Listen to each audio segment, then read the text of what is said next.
चलो क्लास 9 शुरू करते हैं। Chapter work and energy part 2। Part 1 में हम लोगों ने देखा कि वर्क क्या होता है। क्या देखा, थोड़ा एक बार रिवाइज हम लोग अगर थोड़े से कर लेते हैं। वो क्या है कि कोई फोर्स अगर हम लोगों ने अप्लाई किया और उसके अगेंस्ट में अगर कोई भी ऑब्जेक्ट का डिस्प्लेसमेंट हुआ, the product of force and displacement is equal to work. Work का यूनिट हम लोगों ने देखा, क्या देखा? वर्क का यूनिट देखा जूल। यस और नॉट? तो चलो आज पढ़ते हैं work energy. So define energy, it is the capacity to do work, यानी काम करने के जो क्षमता है, कैपेसिटी है, उसको हम लोग बोलते हैं एनर्जी। सो देखो कितने टाइप का एनर्जी होता है, जैसे कि हीट एनर्जी, जैसे कि विंड एनर्जी, जैसे कि आपका साउंड एनर्जी, साउंड, जैसे कि हो सकता है आप लोग का इलेक्ट्रिक एनर्जी, हो सकता है आपका लाइट एनर्जी, हो सकता है आपका टाइडल एनर्जी। टाइडल पता है क्या होता है? हाँ, टाइडल वो जो समंदर में जो लहरें आते हैं ऊपर से, तो उसके बाद होता है, तो ये लगभग बहुत सारे का होता है। Sound energy, light energy, heat energy, mechanical energy, और एक है मैग्नेटिक एनर्जी भी है। तो बहुत तरह का एनर्जी होता है। सो अभी देखो ये है मैकेनिकल एनर्जी। सो दो तरह का मैकेनिकल एनर्जी होता है, एक होता है काइनेटिक एनर्जी और एक होता है पोटेंशियल एनर्जी। एक होता है काइनेटिक एनर्जी और एक होता है पोटेंशियल एनर्जी। तो what is kinetic energy and what is potential energy? समझ में आया? दोनों को मिला के क्या होगा? Mechanical energy. सो काइनेटिक यानी किसी की बॉडी के मोशन के कारण जो एनर्जी होता है उसको बोलते हैं काइनेटिक एनर्जी। किसी की बॉडी के मोशन के कारण जो एनर्जी प्रोड्यूस होता है उसको बोलते हैं काइनेटिक एनर्जी। यस और नॉट? यानी motion, the energy produced by virtue of its motion, motion के कारण जो एनर्जी प्रोड्यूस होता है उसको बोलते हैं काइनेटिक एनर्जी। समझे? और पोटेंशियल एनर्जी वो होता है जो ऑब्जेक्ट की शेप के कारण, शेप के चेंज के कारण, प्लेस के चेंज के कारण होता है, उसको बोलते हैं पोटेंशियल एनर्जी। जैसे कि देखो ये बंदा बहुत ऊपर खड़ा हुआ, ये नीचे से ऊपर उठा, यानी हाइट के कारण या तो शेप के कारण जो एनर्जी प्रोड्यूस उसको बोलते हैं। यानी रेस्ट में जो होता है, हाइट में जो होता है, the energy produced by the virtue of its position और शेप। यस और नॉट? एक एनर्जी प्रोड्यूस होता है जो मोशन के कारण, दूसरा एनर्जी जब प्रोड्यूस होता है वो रेस्ट, यानी रेस्ट में भी लेकिन प्लेस अगर चेंज हुआ यानी हाइट, और दूसरा होता है शेप चेंज हुआ। सो एक एक करके एग्जांपल से हम लोग समझने की कोशिश करेंगे। Work done in lifting an object, एक ऑब्जेक्ट को लिफ्ट करने से कितना वर्क डन होता है। Work done against gravity is independent of path followed by the object. देखो, derived an expression for the work done in lifting an object of mass m to a height h। सोचो एक object है मेरे पास, वो उसका मास कितना है? m। उसको मैंने h हाइट तक, ऊपर तक उठाया, तो कितना वर्क डन हुआ उसका फॉर्मूला बाहर करो। Let us consider N object of mass m। मैंने हम लोगों ने कंसीडर किया एक ऑब्जेक्ट है कितना? m मास का। समझ में आया? उसके बाद हम लोगों ने क्या किया? उसके बाद इसको हम लोगों ने h हाइट तक, ऊपर तक उठाया। समझ में आया क्या? a में था वो b में चले गए, और ये डिस्टेंस कितना है? h। Does the work done in lifting the object of mass m to a height h is equal to, work done का फॉर्मूला क्या है? Force into displacement. अभी फोर्स क्या लगाया? F, displacement S। फोर्स के बदले में तुम क्या लगा सकते हो? F is equal to m है। न्यूटन सेकंड लॉ से हम लोग जानते कि नहीं जानते? तो लेकिन यहां पर F ए के बदले जी लगाऊंगा क्योंकि ग्रेविटी के अगेंस्ट में काम कर रहे हैं। समझे कि नहीं समझे? Yes sir. सो हाइट क्या है? h, यानी W is equal to M G H. Acceleration due to gravity, acceleration due to gravity. G का वैल्यू क्या है? Acceleration due to gravity. मतलब ये हो गया वर्क डन। समझे? Yes sir. Thus the work done is given by the equation W is equal to mgh, where W is equal to work done, m is equal to mass of the object, g is equal to acceleration due to gravity, and h is equal to height of the object is raised. तो समझ में आया? तो एकदम easy है कि एक object को मैंने ए पोजीशन से एम बी पोजीशन में लेके गया, एक मास मैंने एम मास के एक ऑब्जेक्ट को ए से बी तक लेके गया, हाइट है एच, तो बोलते कितना वर्क डन होगा? हम लोग क्या जानते हैं? W is equal to F into S. W is equal to F into S. तो एफ के बदले में क्या लिख सकता हूं? M A. एम मतलब मास, ए मतलब एक्सेलरेशन। एक्सेलरेशन के बदले में यहां पर मैं जी लगाऊंगा क्योंकि ये ग्रेविटी के अगेंस्ट काम हो रहा है। तो एम जी और एस होता है एच, क्योंकि एस मतलब क्या? जितना डिस्प्लेसमेंट हुआ, कितना डिस्प्लेसमेंट हुआ? H distance, M G H. So therefore the formula क्या बनता है? Work done is equal to mgh, where W is equal to work done, m is equal to mass, g is equal to acceleration due to gravity, h is equal to displacement. समझ में आया कि नहीं आया? Yes. This work done is stored in the form of gravitational potential energy. सोचो, इस object को मैंने ऊपर उठाया, कितना वर्क डन हुआ? mgh। कितना वर्क डन हुआ? अगर सोचो मैं यहां पे उसको छोड़ दूंगा तो ये कुछ काम कर पाएगा? तो उसके अंदर जो एनर्जी आया कहां से आया? इस mgh के कारण। यानी उसके अंदर जो पोटेंशियल एनर्जी स्टोर होगा उसको बोलेंगे mgh, mgh, और उसको बोलेंगे हम लोग gravitational potential energy, gravitational potential energy. समझे? Yes sir. A porter lifts a luggage of 15 kg from the ground and put it on his head 1.5 meter above the ground. Calculate work done by him on the luggage, g is equal to 10 meter per second square. Can you please make it? Yes or not? कर नहीं पाओगे क्या? Physics का math तो भाई मैं पहले ही बोला बहुत इजी है। क्या लिखोगे बोलो तो? आप लोगों को बोलना है कि sir m is equal to 15 kg, yes or not? उसके बाद आप क्या लिखोगे? आप लिखोगे कि sir h is equal to 1.5, sir g is equal to sir 10 metre per second square metre. So हम लोग क्या लिखेंगे? what w is equal to mgh। m कितना है? g कितना है? कर पाओगे ना? Yes sir. वेरी इजी है ना। सो गिवन क्या है लिखोगे? Mass of the luggage m is equal to what? 15 kg। Displacement s is equal to what? 1.5 metre. क्या बाहर करना है? Work done w। We know that in that case w is equal to fs लिखने से नहीं होगा क्योंकि वो हम लोग ऐसे उठा रहे हैं, और उठाने के बाद फॉर्मूला क्या है? mgh, mgh है। किसी ने अगर गाना बना mdh, mdh, वो आता ना क्या बोलते हैं, मसाला का advertise.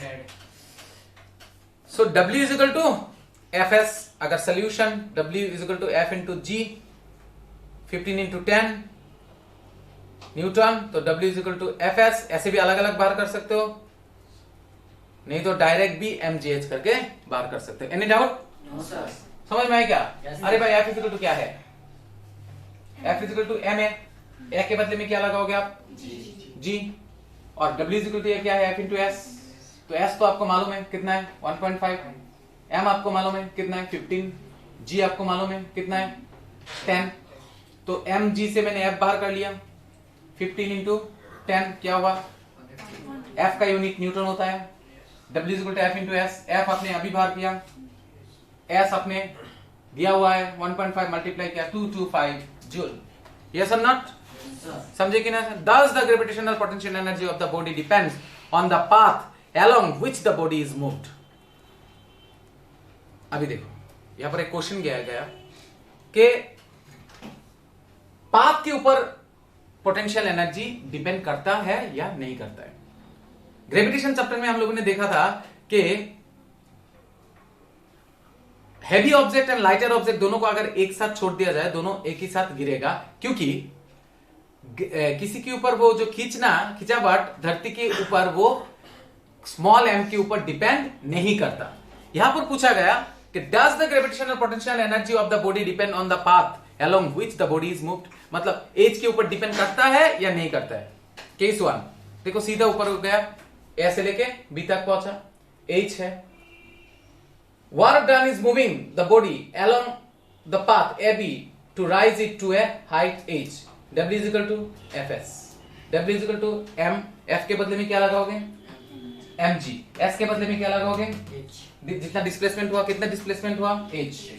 Any doubt? No, sir. W is equal to P for potential energy, P for potential energy. So potential energy mgh, तो हाइट के ऊपर निर्भर कर रहा है कि नहीं कर रहा है? केस 2 सोचो, ऐसे लेके बी तक यह गए और ऐसे गए, सी तक गए, फिर से ऐसे गए, बी तक गए, फिर से ऐसे गए, ई तक गए, तो अल्टीमेटली क्या है? Height. Work done is moving the body along the path A E to raise to a height H, W equal to क्या होगा? F into S. एस मतलब एस क्या? पाथ है ना, हाई डिस्प्लेसमेंट है। Displacement. तो ये वाला ऐसे लोगे ना सीधा लोगे? सीधा. सीधा। तो एम जी ये क्या है? The net displacement from the initial to final position is equal to H. Net यहां से यहां कितना है? एच। तो क्या लिखोगे? W is equal to potential energy. तो समझ में आया क्या? Yes, sir. Clear? Yes, sir. An object of, यानी अगर किसी ने पूछा पोटेंशियल एनर्जी का फॉर्मूला क्या है, तो क्या बोलोगे? mgh। पोटेंशियल एनर्जी का फॉर्मूला क्या पूछा? MGH. अगर बोला तो क्या बोलोगे? mgh। Okay. An object of mass 12 kg is at a certain height above the ground, कुछ मतलब एज बाहर करना है यहां पर। If the potential energy of the object is 48 joule, मतलब W देके रखा है, मतलब PE देके रखा है। लास्ट स्लाइड में हम लोगों ने देखा ना, P is equal to W, P is equal to W, P dot E, यानी potential energy is equal to work done. Work done जो बात है यहां पर ऐसे सीधा अगर खींचोगे तो वर्क डन जो बात है, पोटेंशियल एनर्जी वही बात है। सो अब थोड़ा बुद्धि लगा के करो, मैथ करो। क्या क्या दिया हुआ है? एन ऑब्जेक्ट ऑफ मास यानी m दिया हुआ है, कितना? 12 kg at a certain height, यानी you have to find height. Ground if the potential energy यानी PE क्या देखे रखा है भाई? 480 joule. Find the height at which the object with respect to the ground and g is equal to what? 10 metre per second square. So अभी बोलो ना आप लोग, P इज इक्वल टू क्या लिखोगे भाई? mgh। तो m कितना है? 12। g कितना है? 10। h कितना है? पता नहीं, लेकिन PE तो पता है ना, कितना है? 480 जूल। और यहां पर h है, 0 कैंसिल, 4 यानी h is equal to 4 metre. समझे कि नहीं समझे? नहीं समझे? Yes, sir. मतलब whatever about the information that given into the question you have to write down in a mathematical terminology and then after जो मिसिंग है उसमें क्वेश्चन मार्क डालो, इनमें से एक फॉर्मूला हो जाएगा, उसमें वैल्यू बीटा कैलकुलेशन करो। बहुत ही इजी है फिजिक्स का मैथ। बच्चे ऐसे डरते हैं बिना मतलब के, डरो मत। समझे क्या? Yes, sir. सो गिवन क्या है? Mass is equal to 12 kg, potential energy is equal to 480 joule, g is equal to 10 metre per second square. Potential energy का फॉर्मूला क्या है? हम लोग जाने mgh। Potential energy equal to mgh h। So given है h is equal to this, काटाकाटी करोगे तो 4 मीटर। Thus the height of the object is 4 metre. समझ में आया? यानी उस 12 kg वेट का मास, 12 kg मास का ऑब्जेक्ट को अगर 4 मीटर तक उठाओगे तब जाके पोटेंशियल एनर्जी होगा 480 जूल। समझ में आया क्या? Yes, sir. Find the energy possessed by an object of mass 10 kg। तो पोटेंशियल एनर्जी बाहर करो। तो क्या दिया है given? m is equal to 10 kg, height is equal to 6 meter, g is equal to 9.8 meter per second square. Therefore Pe is equal to mgh, m कितना है 10, h कितना है, g कितना है 9.8 and 6. देखो ये 10 से मल्टीप्लाई करोगे तो पॉइंट ऐसे ही हट जाएंगे. 98 into 6.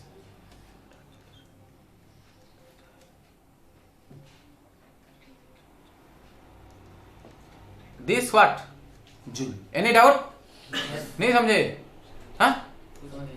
Given mass is equal to this, displacement is equal to this, g is equal to this, potential is equal to what? Potential is equal to mgh. Potential is equal to mgh 10 into 9.8 into 6 into this. मेरा calculation गलत हुआ था क्या? ना ठीक ही था. 588 joule. समझे क्या? The potential energy is 588 joule. समझ में आए? कोई दिक्कत? No sir.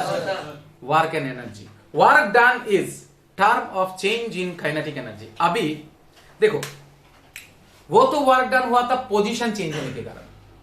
पोजीशन चेंज होने के कारण जो एनर्जी होता है उसको बोलते हैं पोटेंशियल एनर्जी.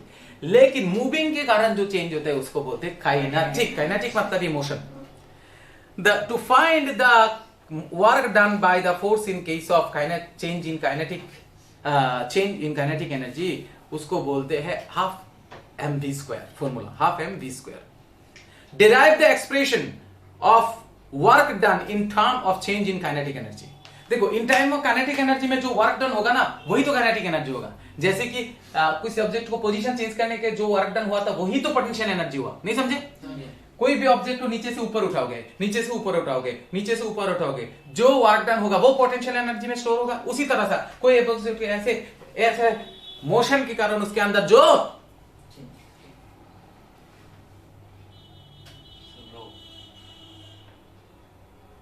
मोशन के कारण जो चेंजेस आते हैं उसको क्या बोलते हैं? Kinetic energy. तो उसका फॉर्मूला डिराइव करो. Work is equal to force into displacement. ये जानते हैं? यस और not? F is equal F into S. F is equal to ma. हम लोग जानते हैं क्या? और S के बदले में हम लोग क्या लिख सकते हैं? क्योंकि मोशन रिलेटेड है.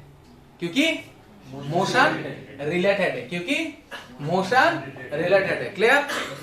तो v square is equal to e square. S के बदले में लिख सकते हैं कि नहीं? v स्क्वायर बा ऐसे लिख सकते हैं. देखो कैसे आया ये. S इज इक्वल टू हम लोग क्या जानते हैं? v square is equal to e square plus 2s. तो 2s is equal to v square minus u square. तो फिर s is equal to what? v square minus u square by 2s. समझे कि नहीं समझे? नहीं समझे? ये फॉर्मूला हम लोग सीख चुके हैं कि नहीं सीख चुके? v square is equal to e square plus 2s. तो 2s को इधर लाओगे तो v स्क्वायर इधर रहेगा तो माइनस होके नहीं समझे? ये पूरा इधर चले जाएंगे और ये पूरा इधर आ जाएंगे. तो मतलब 2s is equal to v square minus u square यानी s is equal to v square minus u square by 2a. समझे क्या? तो s के बदले में ये बिठा दिया बंदा. a cancel. नहीं समझे? नहीं समझे? हाँ समझ गए सर. समझ गए? चलो a कैंसिल. ये ऊपर 1 है नीचे 2 है. लिख पाओगे? m v square minus u square. v square minus u square को हम लोग लिख देंगे half m v square minus half m u square. देखो ये हो गया half m v square minus half m u square. समझे क्या? नहीं समझे? इसको इसके साथ में मल्टीप्लाई होगा, इसको इसके साथ भी मल्टीप्लाई होगा. समझे क्या? Yes sir. तो अगर ये जो चेंजेस है उसको बोलते हैं काइनेटिक एनर्जी. और सोचो इस चेंज को हम लोगों ने v पकड़ लिया. क्या पकड़ लिया? अगर when u is equal to 0, अगर सोचो u 0 है, सोचो इनिशियल वेलोसिटी 0 है. यहां पर भी बिठा सकते हो. इनिशियल वेलोसिटी अगर 0 है, v square minus u square तो ओनली v स्क्वायर, तो हाफ m v स्क्वायर हो गया फॉर्मूला. कब ये लागू है? जब u is equal to 0 metre per second. मतलब इनिशियल वेलोसिटी अगर 0 है तो काइनेटिक एनर्जी का फॉर्मूला क्या होगा? Half m v square. कैसे है? समझ में आया?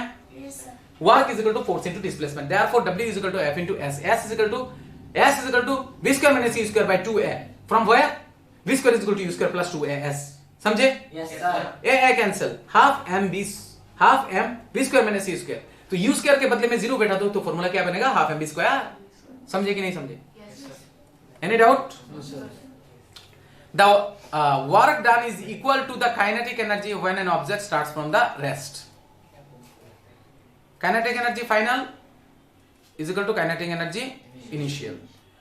Thus work done is equal to change in, तो work done का मतलब है change in kinetic energy। यहां पर और एक फॉर्मूला याद रखना, जब भी कोई work done बोलेगा change in kinetic energy, work done is equal to change in kinetic energy। समझे?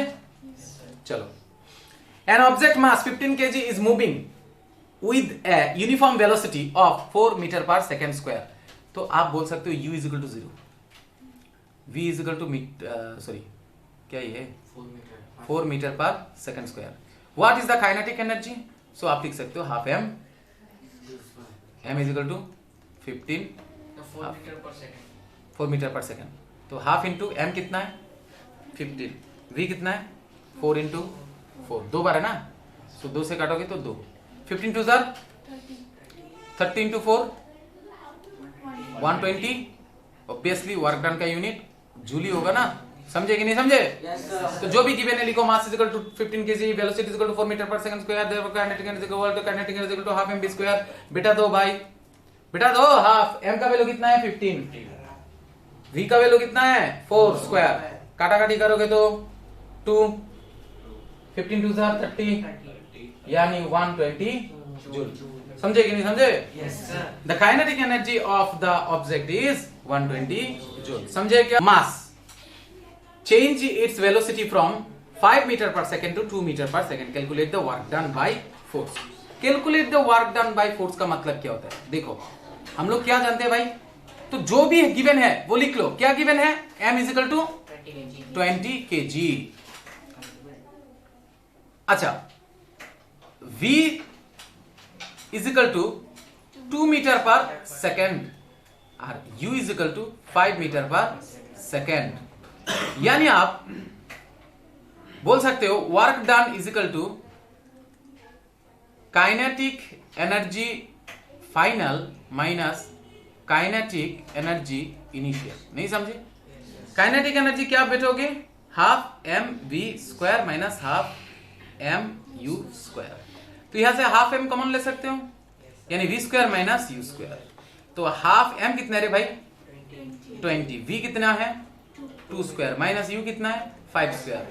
तो इसको काटोगे तो 10 है ना, तो 2 2 4 माइनस 25, यानी क्या होगा रिजल्ट 10 इंटू माइनस 21 यानी -210। समझे क्या? नेगेटिव साइन क्या दर्शाता है कि वो रिटार्डेट हो रहा है। तो चलो given mass is equal to 20 kg, initial velocity is equal to 5 metre per second, final velocity v is equal to 2 metre per second. To find मुझे क्या बाहर करना है, work done w is equal to what, formula हम लोग जानते हैं f is equal to mg, यानी work done is equal to change in kinetic energy. Change in kinetic energy मतलब kinetic energy final minus kinetic energy initial. Half M B square minus half M U square, half M common ले लेते तो क्या रहेगा V square minus U square. तो m का value बिठा दो, क्या रहेगा 22 स्क्वायर माइनस 5 स्क्वायर। तो काटोगी तो 10 4 माइनस 2 2 4 5 5 25, सो 10 इंटू 210 सॉरी माइनस 21। तो प्लस करो इंटू करोगे तो क्या होगा -210 joule. So the work done by the force is 210 joule and the negative sign is indicating the applied force is retarding the nature। मतलब object को रिटार्ड कर रहा है, यानी उसको डी एक्सिलरेट कर रहा है। समझे क्या? Yes sir. Give reason kinetic energy is always positive. Kinetic energy होता क्या है हाफ एम बी स्क्वायर, तो हाफ एम बी स्क्वायर सब भी हर वक्त पॉजिटिव होता है। कारण क्या है? इसका कारण यह है, उसका फॉर्मूला है हाफ एम बी स्क्वायर। इसका कारण ऑलवेज एम क्या है, मास कभी भी नेगेटिव नहीं हो सकता, लेकिन v कैन बी पॉजिटिव और can be negative. But formula में क्या है, v है ना v स्क्वायर है। अगर सोचो v नेगेटिव भी है लेकिन v स्क्वायर तो पॉजिटिव हो जाएगा ना। तो इसीलिए always kinetic energy is only form is positive. समझे क्या नहीं समझे? Calculate the work required to be done to stop a car of कितना केजी 15। तो चलो हम लोग करते हैं। मास क्या दिया हुआ है 1500 kg. Moving a car from 60 kilometre per hour, यानी v इज इक्वल टू ना टू स्टॉप सॉरी, तो v final velocity equal to 0 होगा क्योंकि टू स्टॉप बोला ना, स्टॉप मतलब final velocity, u is equal to क्या 60 मीटर पर किलोमीटर पर आवर।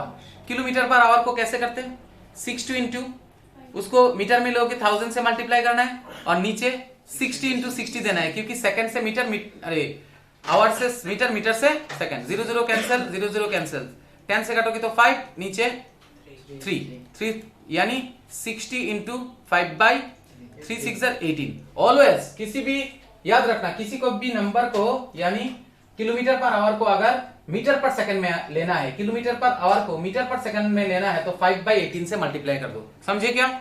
तो ये हो जाएगा व्हाट, मीटर पर सेकंड, समझे क्या? क्लियर और नॉट क्लियर? ये हो गया आपका, अभी कितना है, काटाकाटी कर पाओगे ना? कितना होगा, 6 से काटोगे तो 10 3 यानी 50 बाई 3 मीटर पर सेकंड, समझे क्या? अभी मुझे क्या बाहर करना है भाई, work done required to stop, यानी work done is equal to change in kinetic energy, यानी kinetic energy final minus kinetic energy initial, kinetic energy half m, yes और नॉट,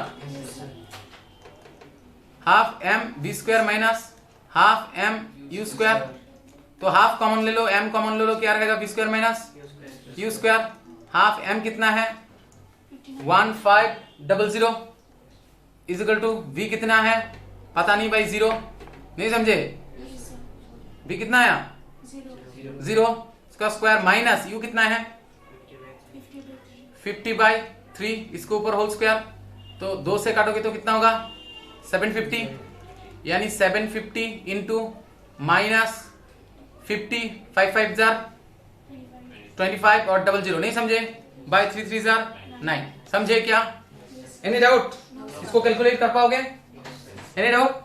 सो फिजिक्स का मैथ में ऐसा कोई दिक्कत नहीं है sir, just value beta calculate करो। गिवन क्या है, मास इज इक्वल टू 20 कीजिए, ये गलत है, ये टाइपिंग मिस्टेक है, कोई बात नहीं, क्या होगा 1500 kg, समझे कि नहीं समझे? श्योर हो? Initial velocity u is equal to 60 kilometre per hour, लेकिन किलोमीटर पर आवर को हम लोग मीटर पर सेकंड में लेंगे तो 5 बाई 18 से मल्टीप्लाई कर देंगे, मीटर पर सेकंड हो जाएगा, इसको काटाकाटी करोगे तो 3 और 10 यानी 50 बाई 3 मीटर पर सेकंड। उसी तरह से फाइनल वेलोसिटी 0 कैसे पता चले, यहाँ तो लिखा नहीं है लेकिन स्टॉप लिखा हुआ है, स्टॉप का मतलब है 0। उसके बाद क्या लिखोगे, work done required to be stop the car is, formula क्या है mg, और work done is equal to change in kinetic energy, क्या है kinetic energy minus final minus kinetic energy initial, w is equal to half m v square minus half m u square, half m common ले लो, क्या रहेगा v square minus u square, बा common ना भी ले सकते हो, u स्क्वायर इधर भी था तो 0 minus half m u square, तो w is equal to minus half m u square, value बिठा सकते हो, क्या होगा माइनस हाफ m का value 1500 and into 50 by 3, so यह काटोगे तो क्या होगा, ये 50 into 50 by 3, any doubt? So अभी क्या कर सकते हैं हम लोग, 2 से काट लोगे तो कितना होगा 750 इंटू 50, सॉरी गलत हुआ, कोई बात नहीं,